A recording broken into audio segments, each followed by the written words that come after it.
हरभऱ्याला अति जास्त पाण्याची गरज नाही. नत्रयुक्त खतांचा वापर हरभऱ्यामध्ये बिलकुलही करायची गरज नाही. बीज प्रक्रियेसाठी आपल्याकडे दोन पर्याय असतात. एक रासायनिक बीज प्रक्रिया येते आणि एक जैविक पद्धतीने बीज प्रक्रिया येते. बियाण्याचा वापर करत असताना बियाण्याचा जो सीड रेट आहे प्रति एकर तो थोडासा कमी करायचा आहे. तो कमी करण्याची दोन कारणे आहेत. आपण जर टोबून हरभराची लागवड जर केली तर शेतकरी बांधवांनो आपल्याला उत्पादनात त्याचा भरघोस फायदा. आपल्याला हरभरा मोडून पडलेला दिसतो किंवा उगवून आलेला हरभरा आपल्याला कधी कधी सुकलेला दिसतो. याला कारण काय तर अशा वेळेस आपण भीतीपोटी मर रोगाची शक्यता आपल्याला जाणवते. परंतु मित्रांनो तसं नाही. हरभऱ्यामधला उत्पादनात सगळ्यात महत्त्वाचा अडथळा आहे तो म्हणजे मर रोगाचा. जिरायतीची जर लागवड असेल तर 12 ते 15 क्विंटल प्रति एकर आणि जर बागायतीची लागवड असेल तर अगदी 25 ते 30 क्विंटल पर्यंत आपण उत्पादन अपेक्षित ठेवू शकतो.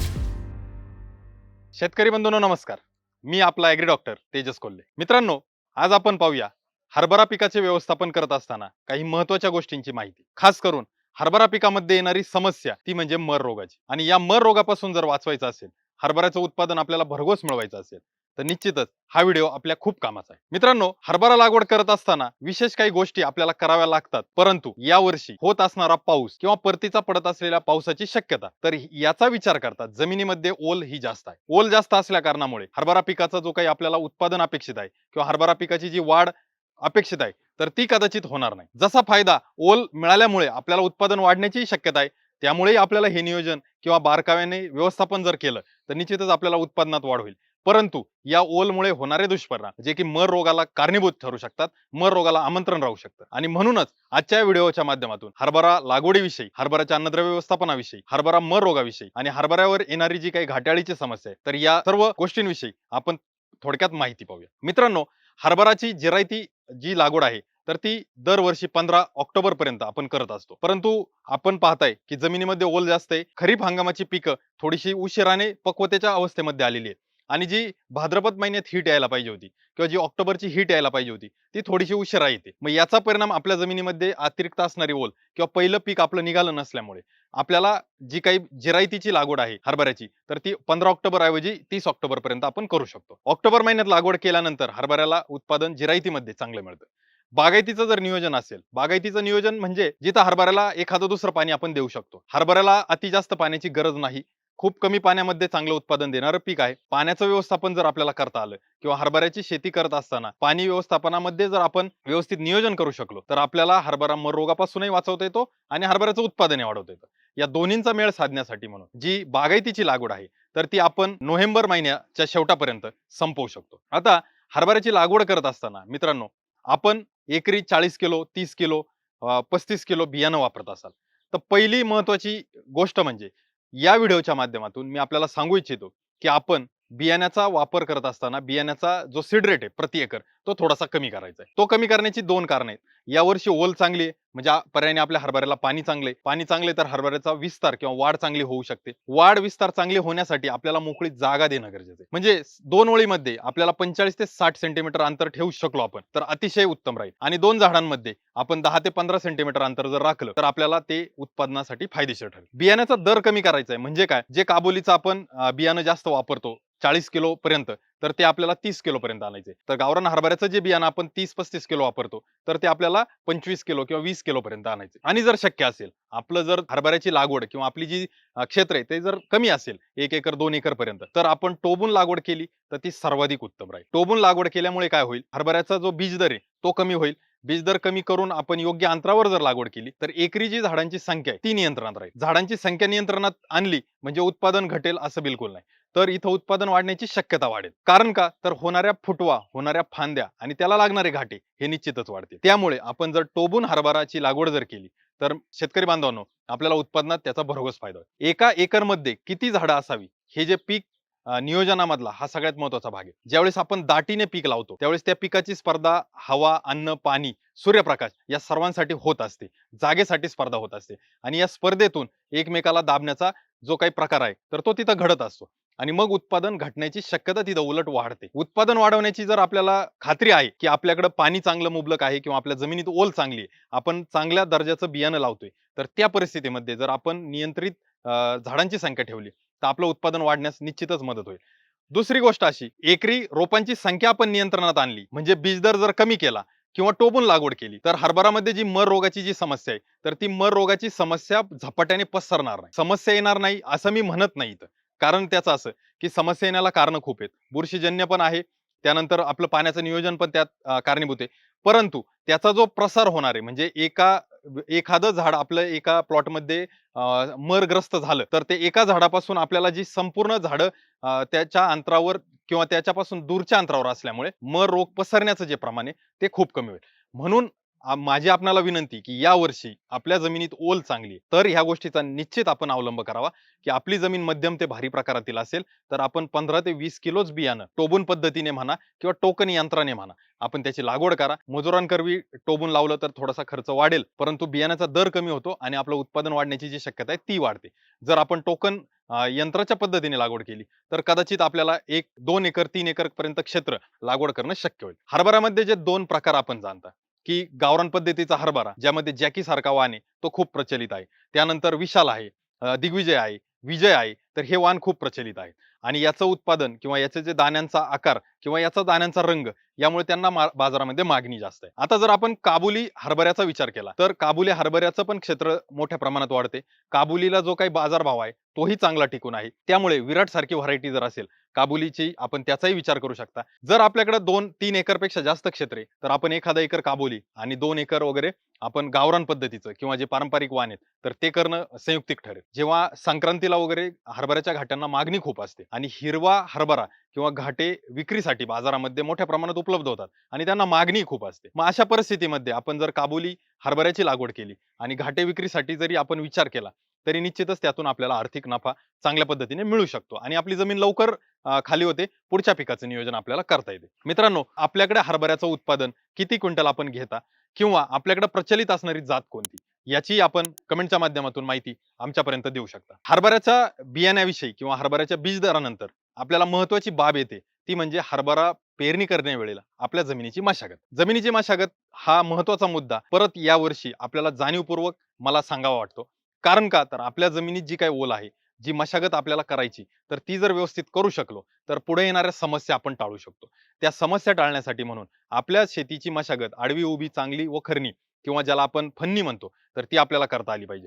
त्यानंतर हरभऱ्याची पेरणी अथवा टोबून पद्धतीने आपण लागवड केली पाहिजे. ज्याच्या जमिनीमध्ये हलकं जमीन असेल किंवा मध्यम जमीन असेल, तिथं ओल जर खूप कमी असेल, तर माझ्या आपणाला सल्ला राहील, की आपण पहिलं पाणी द्यावं. जमिनीची मशागत केल्यानंतर जमीन भिजवून घ्यावी आणि वापसा येत्या वेळेला आपण त्याची टोबून किंवा पेरणी करून लागवड करावी.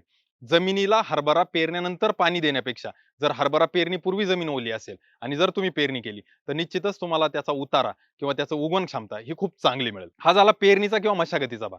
परंतु मित्रांनो, परत एकदा जो हरभऱ्यामधला धोका आहे, हरभऱ्यामधला उत्पादनात सगळ्यात महत्त्वाचा अडथळा आहे, तो म्हणजे मर रोगाचा.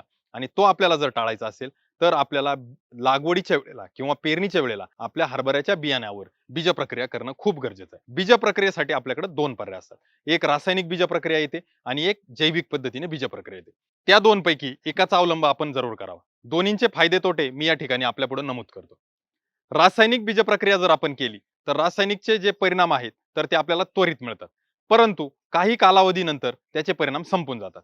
कारण आपण जर एखादं बुरशीनाशक बियाण्याला जर चोळून आपण जमिनीमध्ये टाकत असेल किंवा बुरशीनाशक आपण एखाद्या खताला, मातीला, वाळूला, रेतीला चोळून आपण जमिनीमध्ये टाकत असेल, तर त्या बुरशीनाशक ज्या ठिकाणी पडतं, तिथंच ते काम करतं. मग मुळांच्या कक्षामध्ये ते बुरशीनाशक असेल, तर निश्चितच मर रोगासाठी येणाऱ्या ज्या काही बुरशी आहेत किंवा बुरशींचे जे काही बीजाणू आहेत, तर त्यावर ते अटकाव करेल किंवा त्यावर चांगला प्रतिबंध करेल. मित्रांनो, जर आपण हेच जैविक पद्धतीने करायला गेलो, तर जैविक पद्धतीमध्ये जे फायदे आहेत, तर ते असे आहेत, की आपण जैविक बीज प्रक्रिया करणारं मित्र बुरशी आहे किंवा मित्र बुरशीचे जे काही बीजाणू आहेत, तर ते आपण जमिनीमध्ये बियाच्या माध्यमातून अथवा शेणखतात वगैरे मिक्स करून पाठवत असतो. हे शेतामध्ये गेल्यावर याला जर पोषक वातावरण मिळालं, पोषक वातावरण म्हणजे याला पहिलं तर पाहिजे आर्द्रता किंवा जमिनीतला वापसा. तो जर मिळाला, तर त्याला एका जागी न थांबता ते प्रचंड मोठ्या प्रमाणात विस्तार होत असतात. जर तुम्ही कधी जैविक बुरशीनाशक खरेदी केला असेल, म्हणजे उदाहरण द्यायचं झालं तर ट्रायकोडर्मा असेल किंवा सुडोमोनास असेल, तर त्याच्यावर तुम्ही पाहिलं असेल की सेल काउंट लिहिलेला असतो. सेल काउंट काय असतो, की त्यामध्ये असणारं जे काही बीजाणू आहेत, तर त्याचा तो काउंट असतो आणि तो जमिनीमध्ये गेल्यावर तो मल्टिप्लाय होत असतो. मल्टिप्लाय होण्यासाठी त्याला पोषक वातावरण लागतं आणि तो इतक्या प्रचंड मोठ्या प्रमाणात मल्टिप्लाय होतो, की तुम्ही एकदा जमिनीत वापरलं व्यवस्थित, तर पूर्ण क्षेत्रावर पसरण्याची त्याची क्षमता असते आणि त्याचे परिणाम आपल्याला दूरगामी मिळतात. जितके जास्त दिवस तिथं वापसा टिकेल किंवा ओल टिकेल, तितके दिवस जैविक जे काही बुरशीनाशक आहे ते तिथं काम करेल. मग रासायनिक आणि जैविक मध्ये ही तफावत आहे. रासायनिकचे परिणाम त्वरित मिळतात, तसे जैविकचे परिणाम आपल्याला त्वरित मिळत नाही. त्याला पहिलं तर मल्टिप्लिकेशन होण्यासाठी किंवा त्याचा विस्तार होण्यासाठी थोडा अवधी द्यायला लागतो. एकदा का त्याचा विस्तार झाला की मग ते शत्रू बुरशीवर जे काही त्याचा परिणाम आहे ते दाखवायला चालू करतं आणि त्याचे फायदे आपल्याला जाणवतात. या दोन्हींचे जे काही फायदे आणि तोटे याचा विचार करून आपण योग्य ते निर्णय घेऊन जैविक अथवा रासायनिक यापैकी एक बीज प्रक्रियेचा निर्णय घ्यावा. बीज प्रक्रिया केल्याशिवाय आपण हरभरा पेरणी करू नये. माझा तुम्हाला सल्ला राहील की बीज प्रक्रिया ही शक्यतो जैविक पद्धतीने करावी. पेरणी केल्यानंतर हरभऱ्याला ज्यावेळेस तुम्ही एक पाणी पेरणीच्या पूर्वी देतो, त्यानंतर हरभरा उगवून झाल्यानंतर फुलोरा येण्याच्या पूर्वी आपण दुसरं पाण्याचं व्यवस्थापन करतो आणि तिसरं जे पाणी तर ते घाटे भरत असताना करत असतो. तर फुलोऱ्यापूर्वीचं जे पाणी आहे तर त्यावेळेस तुम्हाला रासायनिक देण्याचा पर्याय तुमच्याकडे असतो. परंतु जैविक हे बियाण्यासोबतच जाणं खूप महत्वाचं आहे. बीज प्रक्रिया करत असताना पेरणीच्या पूर्वी 2 तास आधी आपल्याला हरभऱ्यावर साधारणपणे हात ओला करून किंवा हरभऱ्याचं बी ओलं करून, म्हणजे जास्त पाणी घेण्याची गरज नाही. अगदी 200-300 मिली पाणी घेऊन आपण ते बीज प्रक्रियेचं जे काही रसायन असेल किंवा जैविक बुरशीनाशक असेल तर ते आपण हरभऱ्याच्या बियाला चोळत असतो. ते आपण सावलीत ठेवायचं आणि 2 तासानंतर त्याची पेरणी करायची. जर आपल्याला बीज प्रक्रिया शक्यच नसेल तर तशा परिस्थितीमध्ये आपण शेणखत असेल किंवा जैविक कोणतंही गांडूळ खत तर त्यामध्ये ते ट्रायकोडर्मा सुडोमोनास हे काही जैविक बुरशी नियंत्रण करणारे जे काही बीजाणू आहेत तर ते त्यामध्ये मिक्स करून आपण जमिनीमध्ये पसरवून टाकू शकतो. मर रोगाचा प्रतिबंध हा बीज प्रक्रिया आहे किंवा प्रतिबंधात्मक व्यवस्थापन हे मर रोगावर पहिला टप्पा हा बीज प्रक्रियेचा आहे. दुसऱ्या टप्प्यामध्ये मर रोगाचं जर व्यवस्थापन आपल्याला योग्य रीतीने करायचंय तर आपल्याला पाणी नियंत्रित पद्धतीने द्यावं लागेल. हरभऱ्याला जास्त पाण्याची गरज नसते. जर आपली जमीन हलक्या पद्धतीची असेल तर आपण 3 ते 4 पाणी व्यवस्थापन करू शकतो. जर आपली जमीन मध्यम प्रतीची असेल तर आपण हरभऱ्यासाठी 2 किंवा 3 पाण्याचं व्यवस्थापन किंवा नियोजन करू शकता. जर आपली जमीन भारी प्रकारातली असेल तर अशा परिस्थितीमध्ये आपल्याला पेरणीपूर्वी एकदा आणि पेरणीनंतर फक्त एकदा घाटे भरत असताना हे असं 2च वेळा हरभऱ्याला पाण्याचं व्यवस्थापन करणं आवश्यक असतं. आता ट्रेंड बदललाय की पीक फेरपालट या उद्देशाने काही शेतकरी ठिबक वर पण हरभऱ्याची लागवड करतात. जे शेतकरी ठिबकवर हरभऱ्याची लागवड करत असतील तर त्याही शेतकऱ्यांना पाणी व्यवस्थापन हा खूप महत्वाचा भाग आहे. मुळांच्या कक्षेमध्ये ओल राहील या हिशोबाने पाणी देणं गरजेचं आहे. अतिरिक्त पाणी दिलं तर आपल्याला हरभऱ्याची वाढ जास्त होईल. त्या परिस्थितीमध्ये आपल्याला त्याचा उत्पन्नावर विपरीत परिणाम जाणवेल. शेतकरी बंधूंनो, आपण हरभराच्या पेरणीपूर्वीची मशागत पाहिली. हरभऱ्याच्या मर रोगावर समस्येवर आपण जे प्रतिबंधात्मक उपाय तोही पाहिला. यानंतर पाणी व्यवस्थापन हा सगळ्यात महत्वाचा मुद्दा आपण या ठिकाणी पाहिला. पुढचा महत्वाचा मुद्दा जो राहील तो म्हणजे हरभऱ्यासाठी अन्नद्रव्य व्यवस्थापन. मित्रांनो, आपणही जाणता की हरभऱ्यावर गाठी असतात जे की नत्र स्थिरीकरणाचं काम करत असतात, मुळांवरच्या गाठी. आणि मग अशा परिस्थितीमध्ये हरभऱ्याला नत्राची गरज ही अजिबात नसते. त्यामुळे आपण नत्रयुक्त खतांचा वापर हरभऱ्यामध्ये बिलकुलही करायची गरज नाही किंवा करू नये. तसं केल्यास कदाचित ते उत्पादनावर विपरीत परिणामही करू शकतं. हरभऱ्यासाठी जे काही खत वापरणार आपण तर पेरणीच्या वेळेला एकदा किंवा पेरणीच्या वेळेनंतर जे आपण पहिलं पाणी देतो म्हणजे फुलोऱ्याच्या आधी, तर त्या परिस्थितीमध्ये आपण खतांचा वापर हरभऱ्याला करू शकतो. मग त्यासाठी आपल्याकडे पर्याय काय? तर जे आपण मिक्स फर्टिलायझर आहेत जसं की 10-26-26 असेल किंवा 12-32-16 असेल, त्या सारख्या खतांचा वापर आपण हरभऱ्याला करू शकतो. जेणेकरून नत्रयुक्त जो काही त्याच्यातलं प्रमाण आहे तर ते कमी राहील आणि स्फुरद आणि पालाश याचं प्रमाण जास्त राहील. याच्या जोडीला आपण सल्फर 3 किलो प्रति एकर आणि मॅग्नेशियम 5 किलो प्रति एकर अशा पद्धतीने जर वापरलं तर संतुलित पद्धतीने आपण हरभराला अन्नद्रव्याचं व्यवस्थापन हे करता येईल. मित्रांनो, याही व्यतिरिक्त आपल्याला जे घटक लागतात तर पिकाला महत्वाचा जो घटक आहे तर तो बोरॉन, झिंक, फेरस आहे. तोही आपल्याला पूर्तता फवारणीच्या माध्यमातून जे आपलं न्यूट्रिप्रो ग्रेड 10 असेल किंवा न्यूट्रिप्रो ग्रेड 2 असेल तर या दोन्हीपैकी कोणताही एक ग्रेड आपण फुलोऱ्या अवस्थेमध्ये फवारणीद्वारे जर दिला तर निश्चितच आपल्याला संतुलित अन्नद्रव्याचं जे काही पूर्तता आहे किंवा जे व्यवस्थापन आहे ते हरभऱ्यासाठी आपल्याला करता येईल. मित्रांनो, आता महत्वाचा विषय येतो तो म्हणजे एकदा वाढ चालू झाली की त्यावर येणाऱ्या समस्या. 2 ज्या समस्या आहेत, ज्या कीडवर्गीय आहेत त्या प्रामुख्याने हरभऱ्यामध्ये येत असतात. तुम्हाला बऱ्याच वेळा जाणवलं असेल की हरभऱ्याची पेरणी केल्यानंतर हरभरा उगवून आला, आपण शेतामध्ये जात असतो आणि शेतामध्ये फेरफटका मारत असताना आपल्याला उगवून आलेला दिसतो आणि 2 दिवसानंतर परत आपला एकदा शेतामध्ये चक्कर झाल्यावर आपल्याला हरभरा मोडून पडलेला दिसतो किंवा उगवून आलेला हरभरा आपल्याला कधी कधी सुकलेला दिसतो. याला कारण काय? तर अशा वेळेस आपण भीतीपोटी मर रोगाची शक्यता आपल्याला जाणवते. परंतु मित्रांनो, तसं नाही. तर इथं जी काही वायरवर्म असेल किंवा ज्याला कटवर्म म्हणतो किंवा काही शेतकरी त्याला काळी म्हैस पण म्हणतात त्या किडीला, कारण तिचा जो काही अडल्ट आहे किंवा तिचा जो प्रौढ आहे तर तो काळ्या रंगाचा भुंगा असतो आणि त्याची जी आळी वर्गीय अवस्था आहे जी वायरवर्म म्हणतो, तर ती वायरवर्म त्याला कट करत असते. हरभऱ्याचं जमिनीपासून वर उगून आल्यानंतर हरभऱ्याचं जे काही मुख्य खोड आहे तर त्यालाच ते कट करण्याचं काम करते आणि कोवळ्याच खोडावर ती जगू शकते. म्हणून आपल्याला हरभरा पेरणी केल्यानंतर जेव्हा हरभरा उगवून येण्याच्या अवस्थेमध्ये असेल अशा वेळेस ही जी काही कीड आहे तर ती रात्रीची सक्रिय असते. याला निशाचर कीड म्हणतात. ही दिवसा बिलकुल सक्रिय नसते. मग रात्रीची ही सक्रिय असल्यामुळे शक्यतो आपण सायंकाळच्या वेळी जे काही रासायनिक धुरळणीसाठीचे कीटकनाशके जसं की क्लोरोपायरिफॉसचा डस्ट असतो, तर त्याची आपल्याला डस्टिंग ही आपल्या शेतामध्ये करणं गरजेचं आहे. ही जर आपण केली तर आपल्याला वायरवर्मचा किंवा ह्या कटवर्मचा समस्या येणार नाही आणि हरभऱ्याची जी काही झाडांची संख्या आपण त्याच्यावर वारंवार बोलतोय, की एकरी झाडांची संख्या योग्य राहिली तर आपल्याला उत्पादन वाढेल. तर ती संख्येमध्ये घट न येण्यास आपल्याला फायदा होईल आणि योग्य संख्या राखल्यामुळे आपल्याला उत्पादन वाढेल. मित्रांनो, ही झाली पहिली कीड. दुसरी जी कीड हरभऱ्यामध्ये येते तर ती पाने खाणारी अळी किंवा त्याला हेलिकोवर्पा म्हणतात किंवा तीच अळी घाट्यावर पण येते. मग दोन वेळा तिचा प्रादुर्भाव होतो. पाने खाण्याच्या अवस्थेमध्ये म्हणजे जेव्हा फूल लागण्याची परिस्थिती आहे, त्याच्यापूर्वी आपल्याला एक फवारणी या घाटे अळीच्या नियंत्रणासाठी घ्यावी लागते आणि दुसरी जी फवारणी आहे, तर हरभऱ्याचं फुलाचं रूपांतर घाट्यामध्ये झालं की 2 वेळा करावी लागते. रासायनिक कीटकनाशकाचा आपण जर पर्याय अवलंबला तर इमामेक्टिन बेन्झोएट जे 5% वालं येतं, जसं की ॲमेझेक्स असेल, त्याची फवारणी आपल्याला एकरी 100 ग्रॅम ही फुलोर अवस्थेमध्ये करता येईल. त्यानंतर जे घाटे लागल्यानंतर जर परत आपल्याला त्याचा प्रादुर्भाव जाणवत असेल तर त्या ठिकाणी क्लोरॅन्ट्रिनिलिप्रोल म्हणजे जसं की रॅपिजन सारखं कीटकनाशक 60 मिली प्रति एकर या पद्धतीने त्याची फवारणी आपल्याला करता येईल. हे 2 पद्धती झाल्या. परंतु मित्रांनो, आपल्याला घाटे समस्या टाळण्यासाठी किंवा प्रतिबंध करण्यासाठी आपल्याकडे एक उपाय आहे. तो उपाय असा की हरभरा पेरणी करण्याच्या वेळेसच आपल्या शेतामध्ये आपल्याला 50-100 मकेची बी किंवा 50-100 ज्वारीचे बी आपल्या शेतामध्ये आपल्याला पेरायचे. यामुळे काय होईल की ज्वारी किंवा मका हरभऱ्यापेक्षा उंच वाढते आणि पक्ष्यांना बसण्यासाठी जागा होते. पक्षी जर त्या मकेवर किंवा ज्वारीच्या ताटावर बसू शकले तर पक्ष्यांच्या नजरेतून ती आळी चुकत नाही आणि पक्षी ती आळी खातात. पक्षी ती आळी वेचण्यासाठी आपल्या शेतामध्ये आले तर आपल्याही निदर्शनास येईल की आपल्या शेतामध्ये आळीचा प्रादुर्भाव चालू झालाय.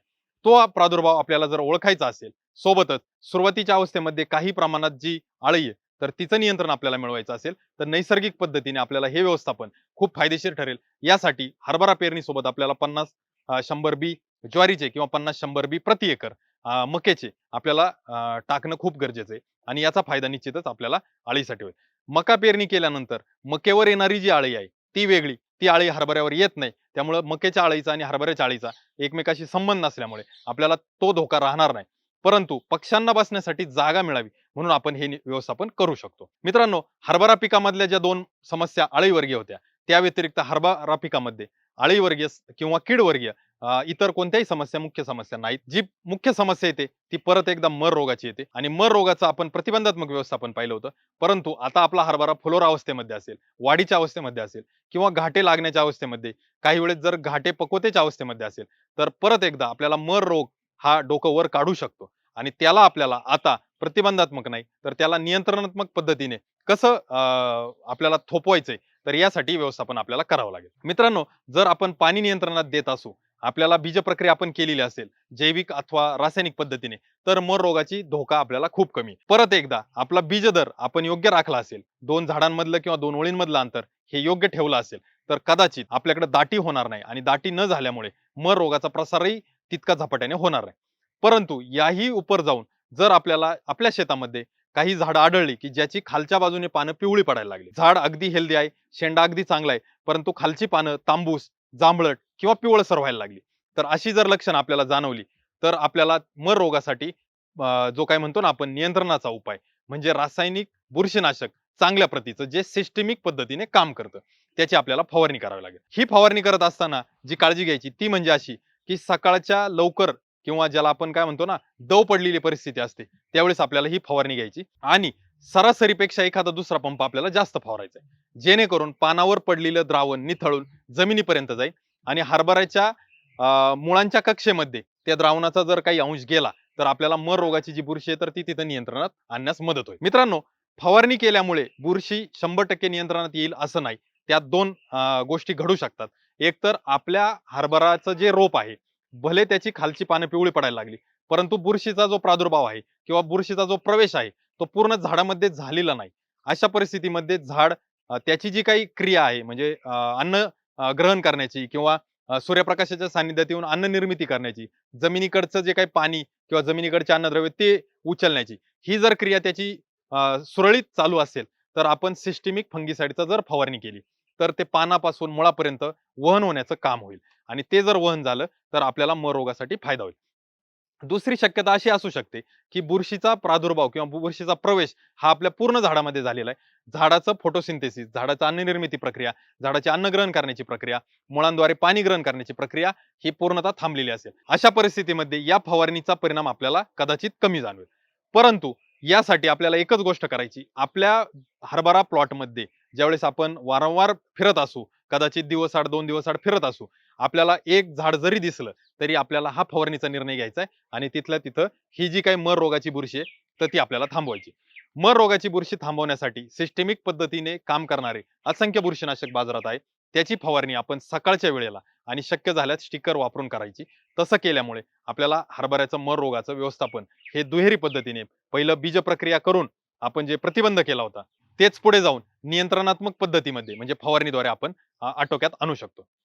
मित्रांनो, हरभरा पिकाचं हे सगळं व्यवस्थापन करत असताना हरभरा पिकाला आपल्याला साधारणपणे जिरायतीची जर लागवड असेल, तर 12 ते 15 क्विंटल प्रति एकर आणि जर बागायतीची लागवड असेल, तर अगदी 25 ते 30 क्विंटल पर्यंत आपण उत्पादन अपेक्षित ठेवू शकतो. मित्रांनो, नक्कीच ही माहिती आपल्याला आवडली असेल.